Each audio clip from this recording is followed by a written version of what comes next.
Do all esports players agree? Question number 1. Majority of esports players have huge egos. Do you agree or do you disagree? Why do you disagree? Why do you agree? Basically, I'm trying to like get my words together now. Don't even know the reason. I do. I don't know how to say it. Have you like experienced anyone, like any teammate who's like having big ego? No, most people are really humble, to be honest. Like they'll accept their mistakes, and then you look at the absolute top echelon, and they're always humble. In my experience, like you can find people that have a big ego, but that's not the majority. You only see those because they have a big ego. So there's lots of people that don't have a big ego, but you won't know because they stay quiet. I would say if you're reaching the top level of a sport or esports, you've got to have some kind of inflated self-worth. Like you're probably going to think you're maybe better than you are. That would be my opinion. Also, like with all these esports people, they probably think they're one of the best players on their team. It's deep down. Confidence. So that's all I'm saying. I don't know. Yeah, I agree with that. At the top level, everyone is they just think you're better than everyone. You know, they have their own league above all. You know, they stay humble to each of their teammates, I would say. But when it comes down to just as a community, they look down at you. You know, Need that confidence, yeah. Stats actually matter in determining the skill of a player. Do you look at the leaderboard and go, yeah, I'm the best. Or are you more, I did more to the team? The gold medal. That's the league player, right? That makes the most sense, to be fair. So taking this question from League, like you can see the stats of someone's laning phase, how good they're playing, how bad they're playing. So you look at Faker, every year, most of his laning phase kind of weak, but then by Worlds he locks in. It's a really weird thing. I'd say League's the only valid take because it's so statistical. Oh, He swapped sides, he's converted. The more I think about it, like not all stats will matter, but a lot of stats do matter. So for Rocket League, on the leaderboards, some people don't have a high rank, but they will have a very high goals or something because they farm that. There are some stats like how many goals you'll score per shot. That matters. And although you can farm that for the majority of players, that does matter quite a lot. I think like everyone here will know it's a once in a blue moon event if your IGL has a good game. So, kills definitely don't tell the whole story. You don't see the util throw and you don't see the strats. Obviously, you don't want them going like 2-20 every game, but I think kills and stats is like not the best way to measure it. Team chemistry is more important than individual skill. Oh, we got such a cute little team. Everyone's so happy. Apart from one. He f***ing hates you.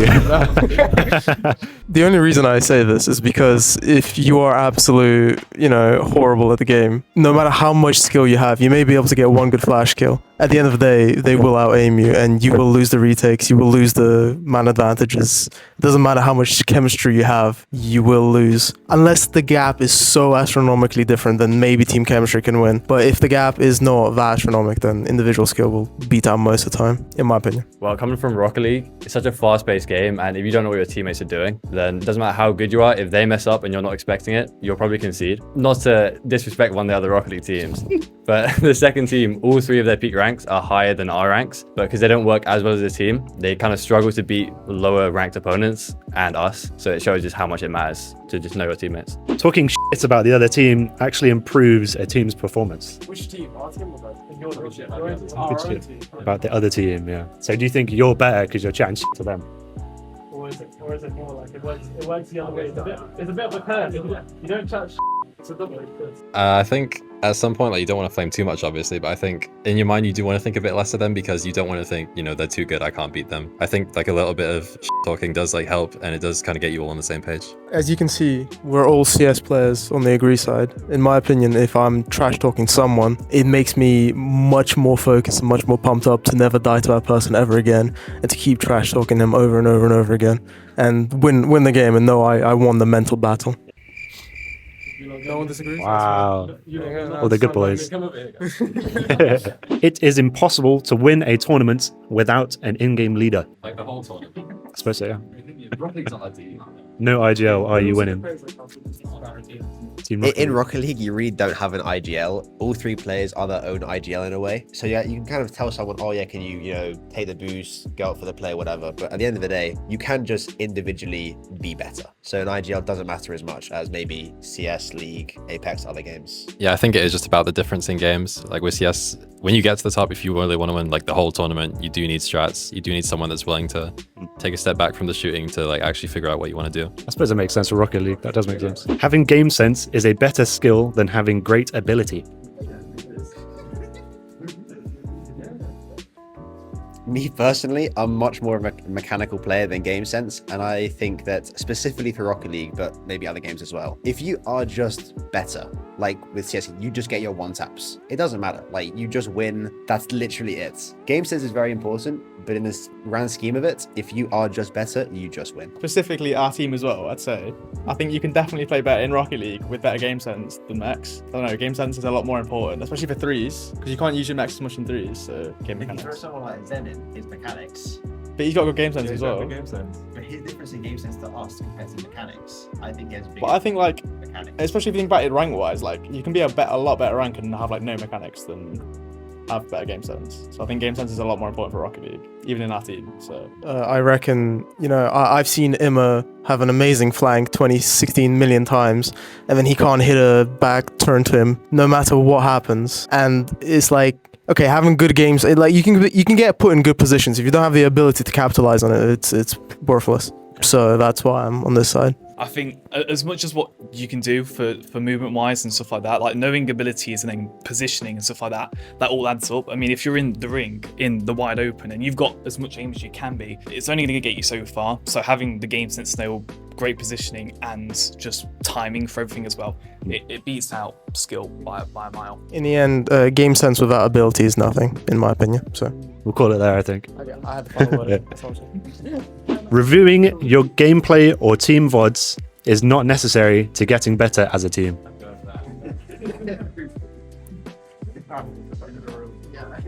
CSGO, CSGO, CSGO.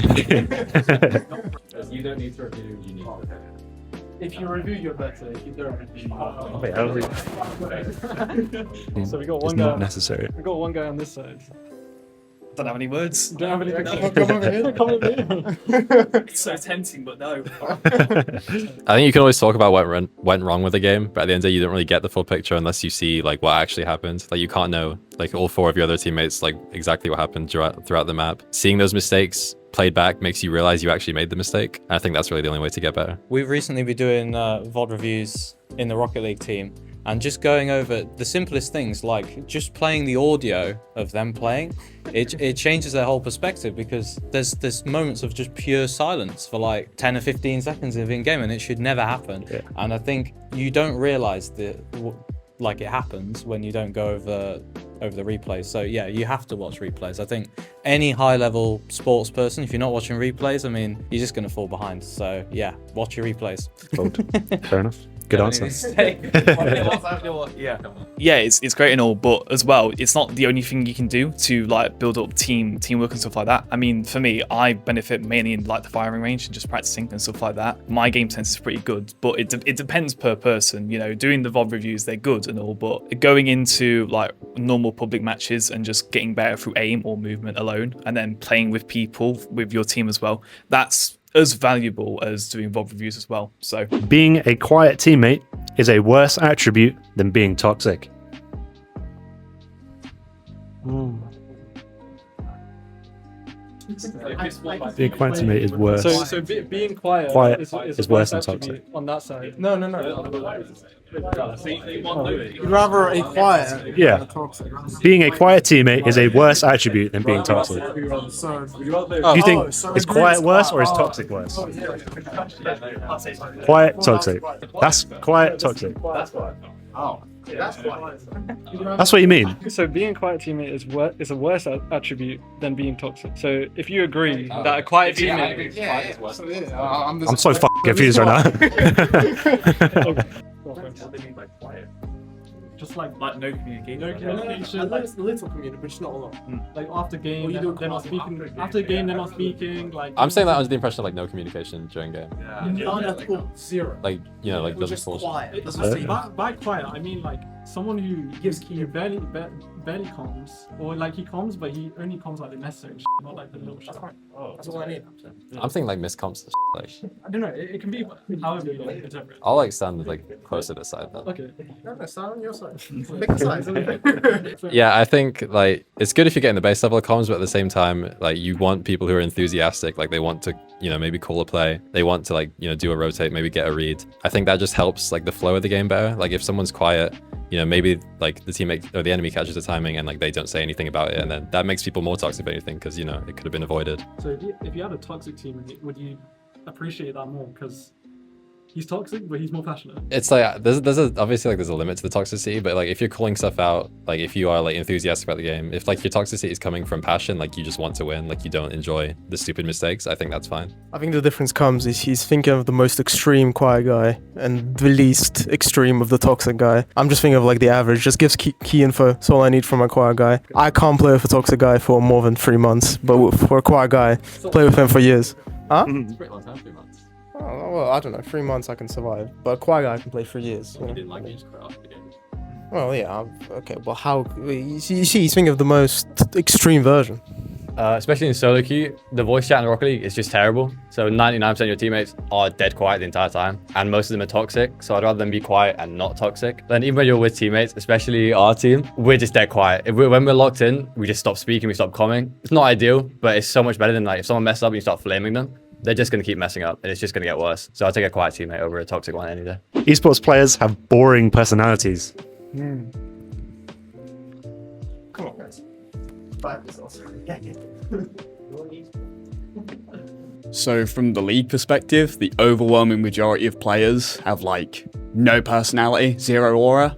Like you only see like the top 5. That's it. Outside of that, they just exist. And I think that's the same with other games like CS, simple because like the pop-offs, or Chronicler from Valorant, but everyone else, they kind of just blend into the background. I'll like add to that with the simple thing as well for CS. Like a lot of people like, one, they miss the op shots, but two, they just miss like the personality as well. Like you see a lot of people say with Zoe, like, oh, he's got no aura, or they say with like Mouse, like the whole team has no aura, like they're boring to watch. And I think that's like a problem that does need to be addressed sometimes, because you just enjoy like the entertainment value as well as the skill.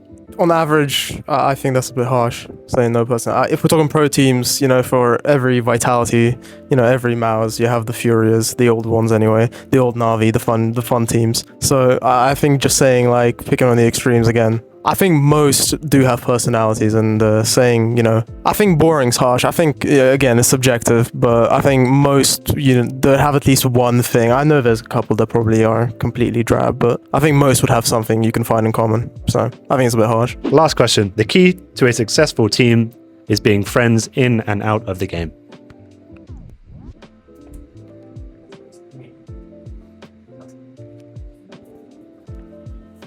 They're not your friends, bro.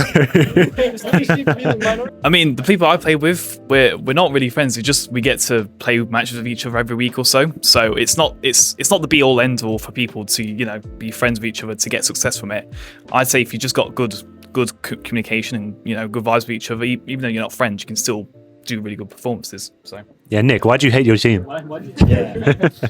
Like, I think it's very important, and I love my team. However, if you take 3 of, like, in terms of top play, if you took 3 of the top players, even if they don't speak the same language, don't like each other, they can still very much win. Like, they can still play very well and enjoy their time. But if you take 3 people that like each other at a lower level, they might not be able to win them. They'll have fun, and that's very important. But in terms of winning, I don't think it's the key, but it's definitely up there. It's a good chat.